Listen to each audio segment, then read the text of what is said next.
Chris, ikaw, ano ang bubog ng material na ito sa'yo? Taas ng heart rate ko. Kaya ba ako lang Kinakabahan dito? ka. Sabi ko, shucks, Aaron, ito.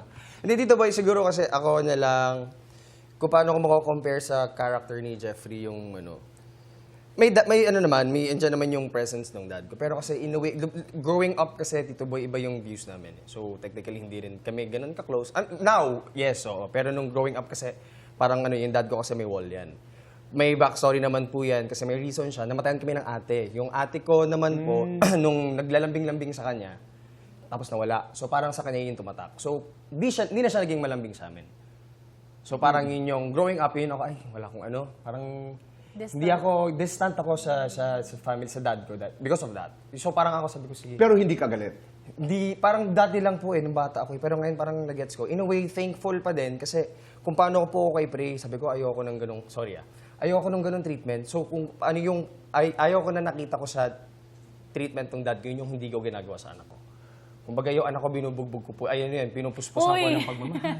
Hindi kasi distant talaga. Binugbog ka ng tatay? Hindi, I mean, di bugbog. I mean, binubuhusan ko ng pagmamahal. No bugbog, wala pong physical. Ano. Okay, alright. Ano lang, parang So difference dinala mo lang. doon sa anak mo na, I am not going to be, I'm sorry, my words, I'm not going to be like my father. Yes po. I will be a better one. Yes po. Okay. Yeah. Actually, hanggang taping, magka-call sila ng baby niya. Lagi ko po gano'n kamusta. Kasi yung wala ako ng bata ako eh. Oo. Hindi kami gano'n ka-close talaga. Are you stronger because you were raised by a single mother? I would say yes. Kasi Diba? parang ang nangyari kami ng mom ko yung partners with everything that we went through in life. So there was just only the two of us. Katulad ni Andrea at saka ni Felma at ng kanyang mga anak. Di ba? Doon sa time, Yeah. bago nangyari yung mga nangyari, hindi ko alam kung ano nang naipapalabas dahil 5 beses ko na yata nabasa yung kwentong ito. Oo, so may mga parallelism. Di ba?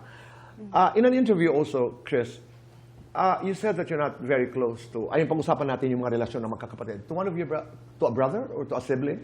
Kapatid, younger brother po. Are you okay now? Yes, ngayon po, Tito Boy, sabi ko nga, parang Ang sarap no na napagdaanan. Oo, napagdaanan. Sabi ko nga, yun yung parang thankful din ako kasi ngayon yung kapatid ko. Nung bata kami, lagi kasi kami magkaaway. Parang 1 year lang po yung, almost 2 years din lang po yung gap. So, lagi kami magkaaway.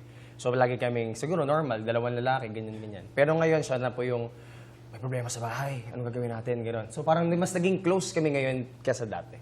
Oo. Lesson learned, dapat hindi tinutuldukan kung ano man ang relasyon mo, halimbawa sa kapatid mo, kasi nag-evolve eh. Yes. Pag mga bata, minsan talaga nag-aaway, yung mga differences mas pronounced. Pero dumadating with maturity, with wisdom na, okay, napagdaanan pala namin yun dahil narating namin ito. Yes.